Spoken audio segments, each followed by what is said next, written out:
Hi, I'm Chuck, KK6USY. Welcome to Ham Radio Adventures. So today we're going to build a solar generator of sorts. My son has a 12-volt compressor fridge. I'd given him a small Jackery and it lasts about 6 hours. Now when he does put it in his Suburban or his truck, his Suburban especially has an outlet where he can charge it as he's driving, and then when he turns the car off, it runs off the Jackery. So it lasts pretty good that way. But if he's out camping, not too good. Maybe if had solar. So the build is going to have a 50 amp hour battery, a solar hookup for solar, and that will be a 100-watt solar panel, which should keep up with the fridge.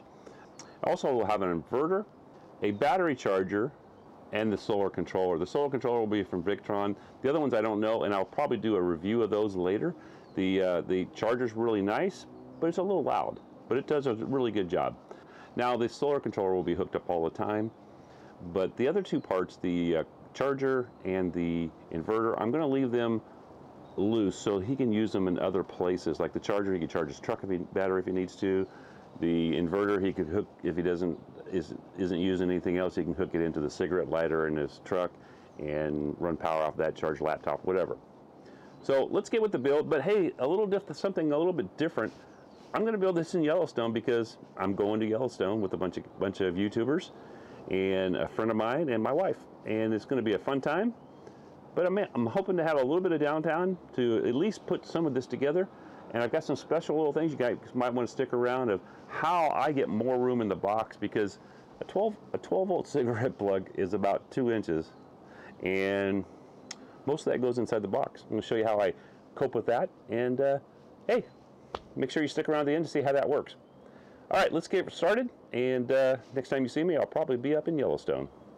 Today I'm going to build a solar generator. This is for my son. He has one of those portable refrigerators, looks like an ice chest, and he has a small Jackery. It runs about 6 hours on that. So we're going to build him something that will last him 3 to 4 days. So let's get started with this thing, and let me show you what's going on in here, what we've purchased, and what we got ready to build this thing with. First of all, let me move this back a little bit. We're going to use this 50 amp hour battery.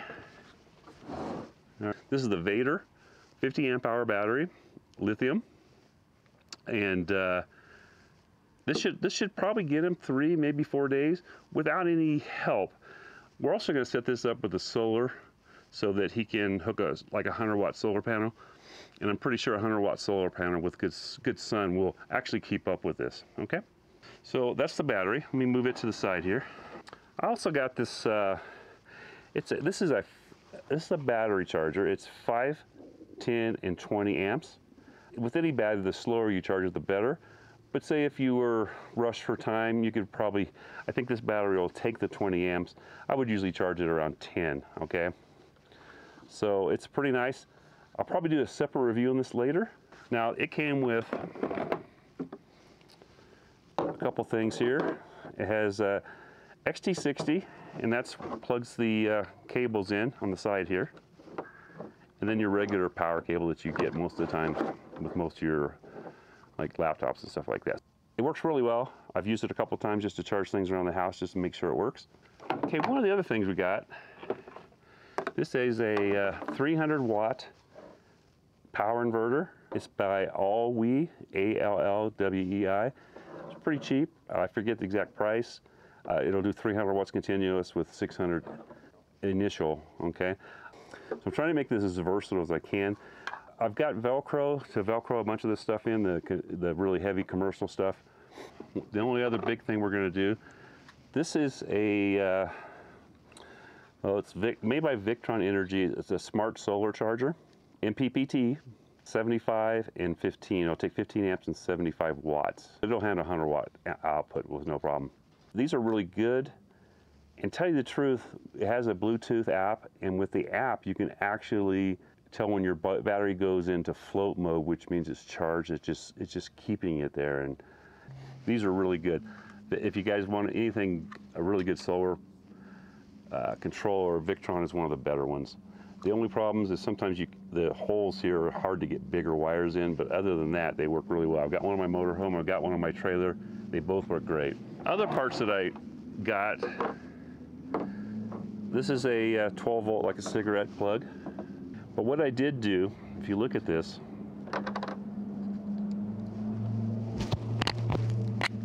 so what I don't like about these, if my finger was the box, you see how far they stick in. I'm going to mount these on the front of this box. The latches stick out 3/4 of an inch, so I made these spacers that are 3/4 of an inch. So now they'll only stick in a little ways on the inside, so not taking up space on the inside of the box, and they're not really sticking out. You'll see once we mount them how it works. Okay, so that's a like cigarette plug. This one is it's USB-C and a USB-A, and also a voltmeter. So he will have voltage. Voltage is not the greatest way to tell how your battery is. On one of these, if it's below 13, then you know it's getting low. Okay. I also made the spacer for this one also. This is going to be a power pole thing, and what I did with the power pole deal is I printed these, but I also did a 1/2 inch spacer right here. You see right here, this one's only 1/2 inch because it didn't need I couldn't be a 3/4, but it still has enough threads that I can thread it on and get it nice and tight. One of these will go to the solar controller, and one will be 12 volt only. Okay. Now the box is this is like a 50 caliber box or something like that. I'll put links to everything in the description down below. This is this made by MTM Case Card. They make really good boxes, and this thing's only like $15, and it's also sealed. If you look inside, there's a rubber seal around here. Okay, all the holes are going to be drilled here, here, and here. So it's going to go up and down, and that gives me the most room inside the box for all the parts afterwards. All right, let me reset up maybe, and we'll maybe drill some holes and get started there. They're going to be hard to see because it's black on this green, but I have a spot here, here, and here to drill the holes. The way I'm going to drill the holes is with this step bit. I have it marked right here, so I go to here, and that's the right size. I'll stop here anyhow just to make sure I'm at the right one, but I'm pretty sure I got it right. These make nice, clean holes. There's a way to make it, if it's just a little small, you can use like a pipe reamer to take the ridge off of inside of a pipe, and those work really great for that. So, and I'm going to drill a pilot hole first. All right, so I'm going to put a hole in here. I'm going to drill all the pilots first.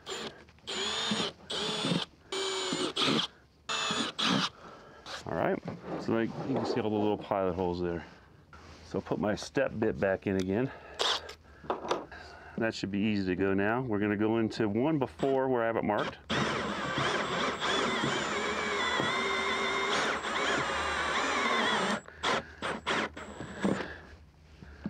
Pull all the garbage out.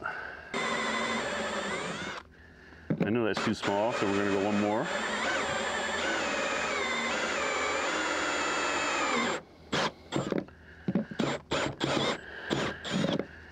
All right, let's try that for size. I'll clean the inside of the hole. I'll get the reamer and show you how that works also. So that's the right size hole. So let me clean the hole though. The side that really needs it is the inside. I'm going to do a little bit to the outside, and then I'll actually hit the inside also. It cleans. Actually, I'm probably going to take it to the inside first. And all you do is just take this around like this. And it cleans the hole right up.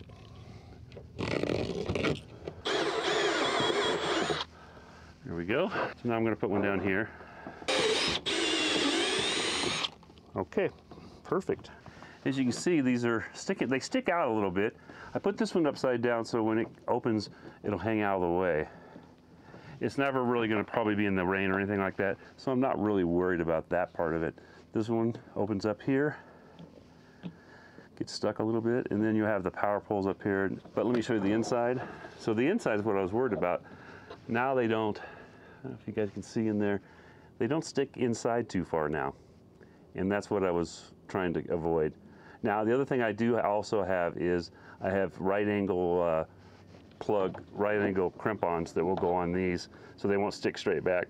They'll go down or up, whichever way I need them to go. And this is pretty much flush with this. When you put this up here, and you have these on, it's pretty much flush. You guys can see that probably. Hopefully you can see that. All right. So this is like most of the build right here. It's just the wiring after this.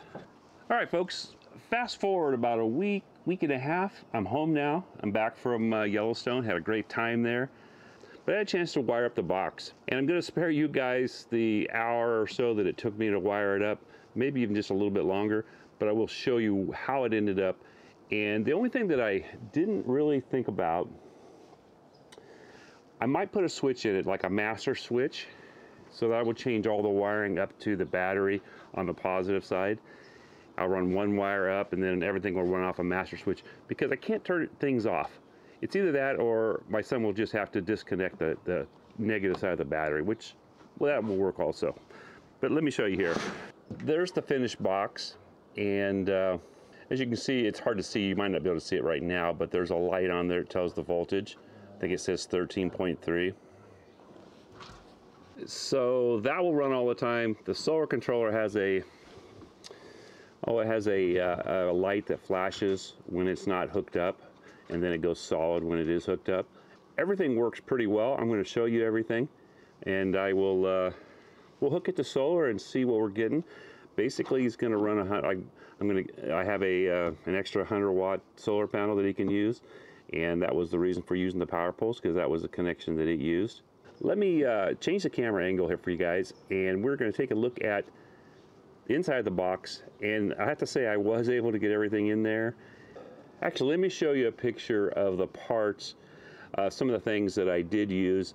Now in this picture, you're going to see at the top is a ferrule, and that's what goes into the solar controller. That just protects the wires when you screw down on them, that they don't just all separate, they stay together.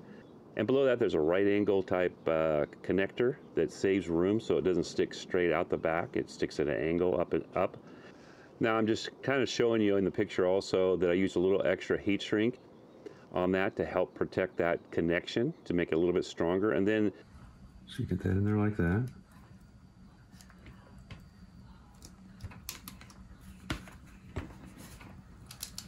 Crimp it. Test it.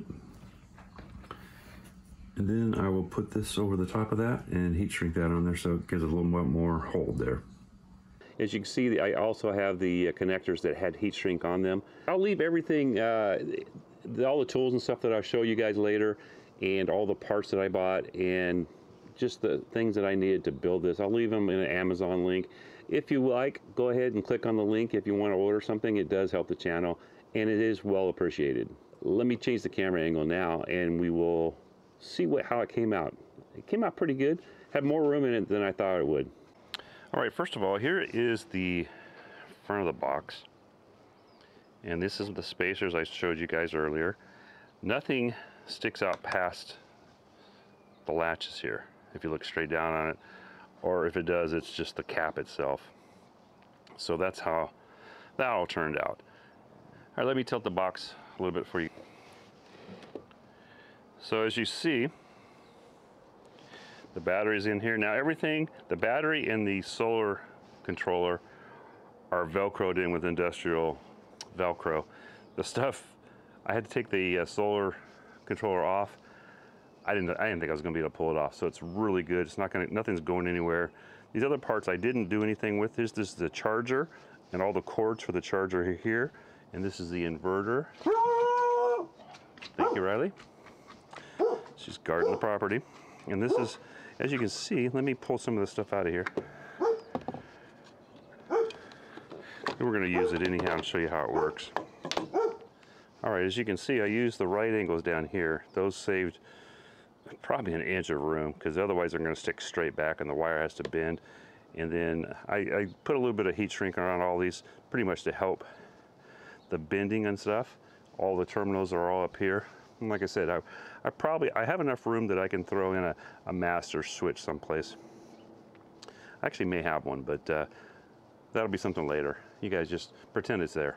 We'll hook up a few things and show you how it works, how the solar works, and then also we'll show you how each part of this works.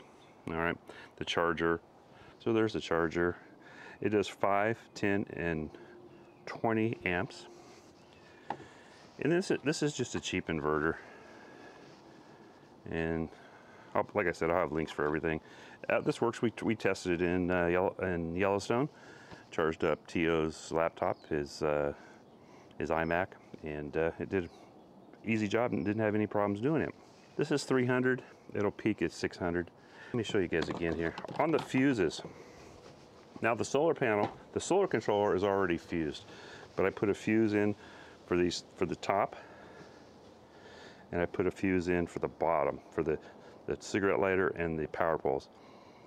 Now, for the cigarette lighter, I judged that on this, and basically how you figure that out, I'm actually a little bit low, which is fine. I'd rather be low than too high, but you take the 300, which is the continuous, divide it by 12, which is the battery, and multiply it times 1.25. It gave me around 31. I think I have a 30 amp in there. It should be a 35 because they say 25% over, but I didn't have a 35 on me, and I don't think he's ever going to push it to that anyhow. It was just something I added, so it would be like a solar generator. But this solar generator is a little different because all the parts come out, and you can use them other places. All right, let me set tools up, and then we'll do a demonstration on the solar. We'll probably do that first. All right, I have I've got it kind of up close so I can I've got a lot of sunlight behind me. I'm trying not to get that to blow this whole thing out. As you can see right now, let me pop this up so it's easier to see. It's 13.6. All right, so that's with the solar on. This is where the solar goes in the top power pole here. Kind of stretched a little bit. That's where the solar goes in. Pretty easy. I got a 100-watt panel. It's all powers 100-watt portable.